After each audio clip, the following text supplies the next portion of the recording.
Hello बच्चों, कैसे हैं आप सभी लोग? एंजॉइंग। चलिए, आज हम बहुत इंपॉर्टेंट एक टॉपिक आपसे डिस्कस करने जा रहे हैं। ये है equations of motion. Very important, बल्कि मोस्ट इंपॉर्टेंट टॉपिक है इस चैप्टर का। पहले ये समझें ये इक्वेशन ऑफ मोशन होती क्या चीज है, ठीक? उसके बाद हमारी समझ में बात आएगी ये प्रॉपरली, तो वैसे नहीं आएगी। देखिए, आप लोगों ने बचपन से एक फॉर्मूला पढ़ा है, speed is equal to distance upon time. Distance निकालना है तो स्पीड इनटू टाइम कर दीजिए, और अगर टाइम निकालना है तो डिस्टेंस अपॉन स्पीड कर दीजिए। यही तो पढ़ते आए हैं बचपन से। लेकिन क्या आपको यह बताया गया था कि ये सब फॉर्मूले केवल तभी ट्रू हैं व्हेन योर स्पीड और वेलोसिटी इज कांस्टेंट, फिक्स हो, या ये कहिए जब एक्सेलरेशन की वैल्यू 0 हो। ये फॉर्मूले केवल तभी वैलिड हैं। अगर इन केस जब आप प्रॉब्लम सॉल्व करते हैं ऑब्जेक्ट की वेलोसिटी कांस्टेंट नहीं है, इट हैज एक्सेलरेशन और रिटार्डेशन, तब ये फॉर्मूले काम नहीं करते। If acceleration is there but it is constant, acceleration है तो सही लेकिन उसकी वैल्यू फिक्स है, तब ये इक्वेशन नहीं काम करती है। तब तीन और इक्वेशन काम करती हैं, मैं उन तीनों को बोल रहा हूं। These are called equation of motion. इसमें फर्स्ट इक्वेशन होती है v is equal to u plus A T.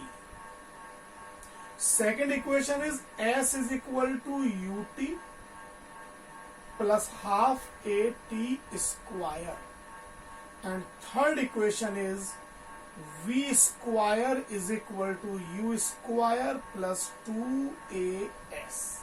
अब ये v क्या है, u क्या है, ये मैं आपको समझाता हूं। इमेजिन कीजिए एक ऑब्जेक्ट, जब आपने उसको ऑब्जर्व करना शुरू किया उस समय उसकी वेलोसिटी थी u, कुछ भी हो सकता है 2, 3, 4, 5 जो भी है u। इसने मूव करना शुरू किया और किसी certain time t is equal to T पर, यानी after time t, total time इस ड्यूरेशन में t लग गया, आपने देखा कि इसकी वेलोसिटी चेंज होकर v हो गई, u से v। इस बीच में इसने जो डिस्प्लेसमेंट कवर कर लिया वो s, और जो इसका एक्सेलरेशन था through out the path it was a। तो इनिशियली u वेलोसिटी से चल रहा है ये, जब आपने ऑब्जर्व करना शुरू किया। अगर रेस्ट से चल रहा होता तो आप u को 0 मान लेते, ठीक? t टाइम तक इसने ट्रैवल किया with an acceleration A, acceleration is there this time, ठीक? और आपने देखा कि t ड्यूरेशन में इसने s डिस्प्लेसमेंट कवर किया। Then how can we relate u v a t s? इन्हें कैसे हम रिलेट करें? ये रिलेशन है एक्चुअली इक्वेशन ऑफ मोशन, ठीक? फर्स्ट इक्वेशन यूजुअली तब यूज होती है जब हमें वेलोसिटी और टाइम और एक्सेलरेशन में रिलेशन निकालना हो, डिस्प्लेसमेंट या डिस्टेंस का कोई कॉन्सेप्ट ना हो।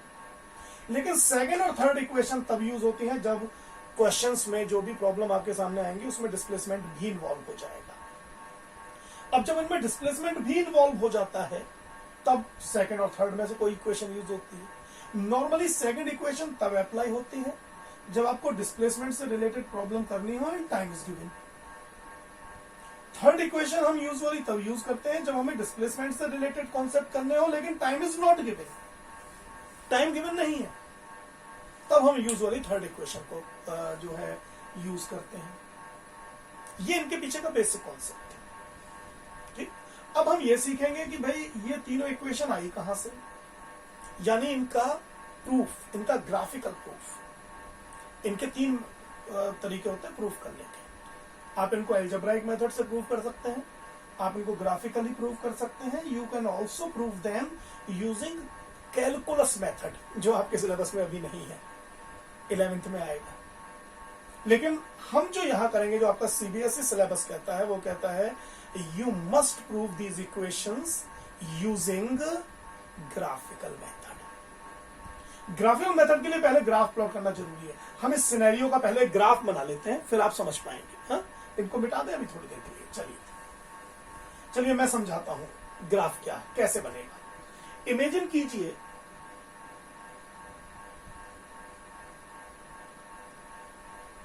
ये टाइम एक्सिस है, ये वेलोसिटी एक्सिस है.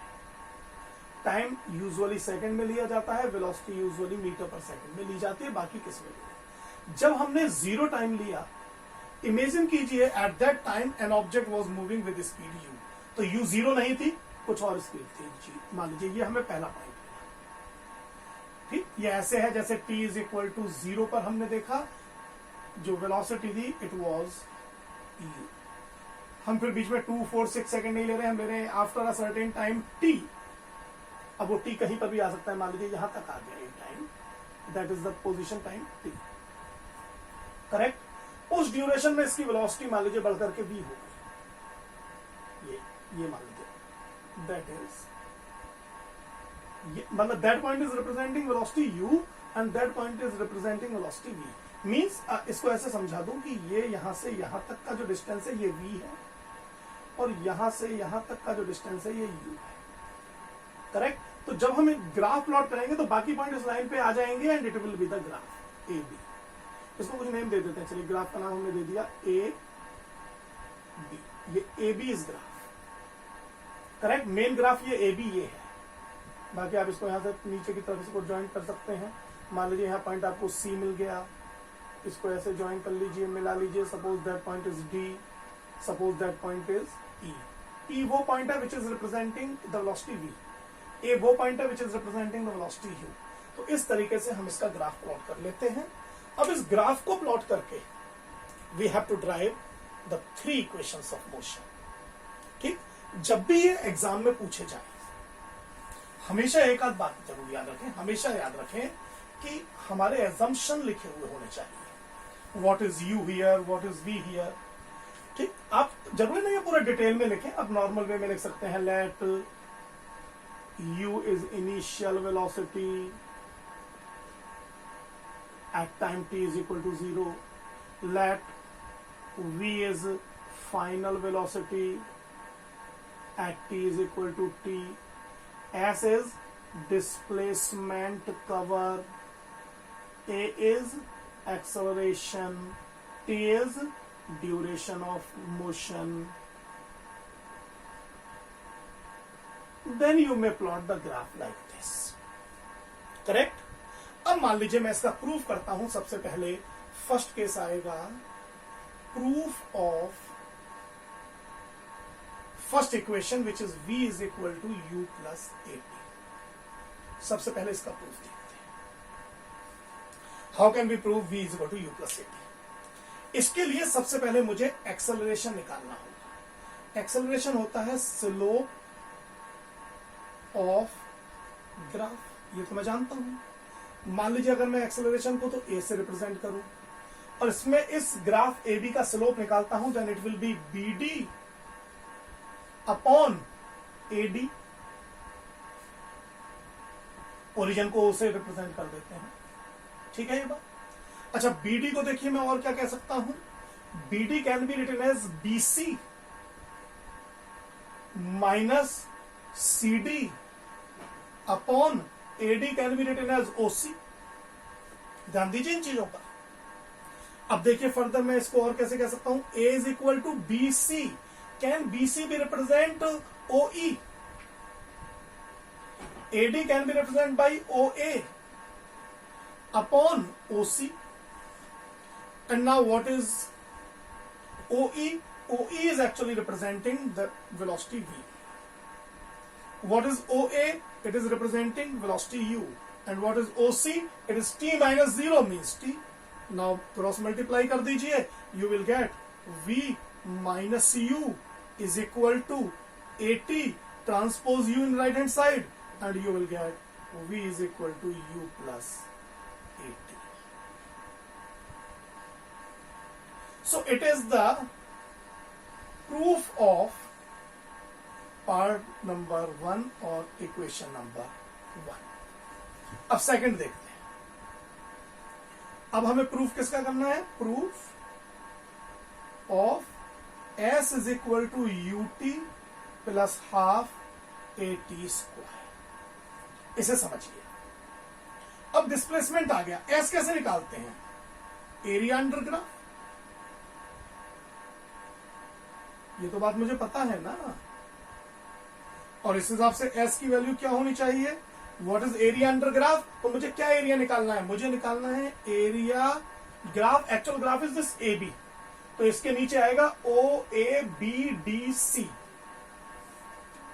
OABDC, ये मुझे पूरा जो ट्रपेजियम बनना है ना, OABDC,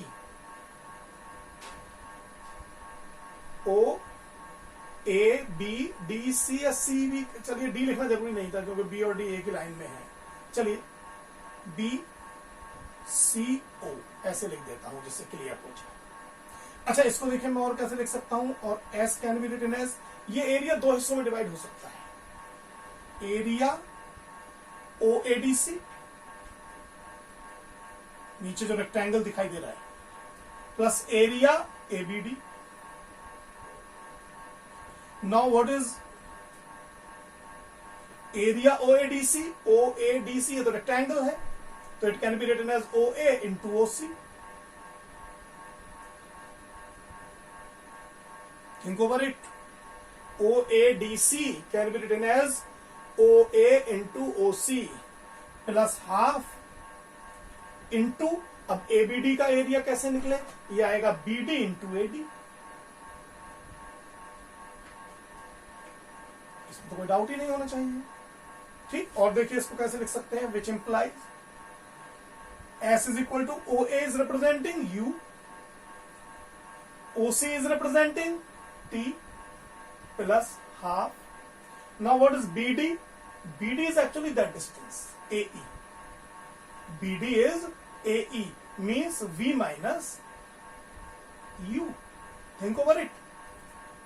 Or into AD. BD into AD. AD is OC. OC can be written as T. इससे मुझे क्या मिला? S is equal to UT plus half. अच्छा चलो यहां से V माइनस U की वैल्यू देखो क्या है। What is the value of V minus U? It is AT into T। So what you are actually having? You are having S is equal to UT plus half AT square. ये वाली चीज तो समझ में आ रही है ना कैसे हो गया? ठीक, चलिए ये समझना बहुत जरूरी है। तो in this manner I can prove second equation of motion। अब मान लीजिए आपसे कोई कहता है सर अब थर्ड भी प्रूव करके दिखा डालो, क्या रखा है इन बात? Prove third. अच्छा, ये तीनों में लिखना है। फर्स्ट आए तब भी ये डायग्राम बनाना है, सेकंड आए तब भी ये डायग्राम बनाना है, थर्ड आए तब भी बनाना है। अब फिर यहां पर भी ऐसे निकालना है। S is again area under graph AB। इस बार मैं इसको डायरेक्ट ट्रेपेजियम मानूंगा। I will write area OABCO। And now इससे मुझे क्या मिलेगा?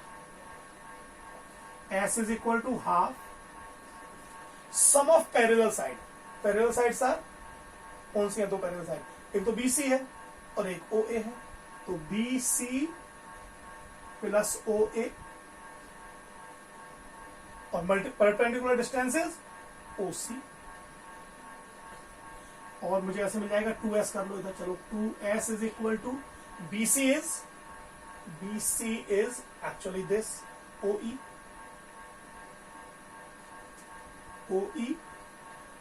Plus OA into OC। एक स्टेप बढ़ा दिया है।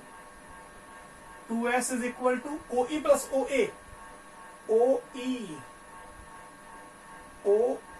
मतलब V plus OA is U into OC is T। अच्छा, यहां से अगर मैं आपसे कहूं बच्चों T की वैल्यू निकालो तो कैसे निकालोगे? इससे, ये बड़ा इंपॉर्टेंट पॉइंट है भाई। यहीं से मैंने v माइनस यू की वैल्यू निकाली थी और यहीं से मैं अब t की वैल्यू निकाल रहा हूं. It will be v minus U upon a. तो I will get 2s is equal to v plus U और into v minus U upon a को इधर ले आ. तो you will get 2s is equal to, चलिए अभी मैं इधर और एक बना देता हूं, v square minus you square upon a. समझो, which implies v square minus u square is equal to 2as, which implies v square is equal to u square plus 2as. आइए बात समझ में.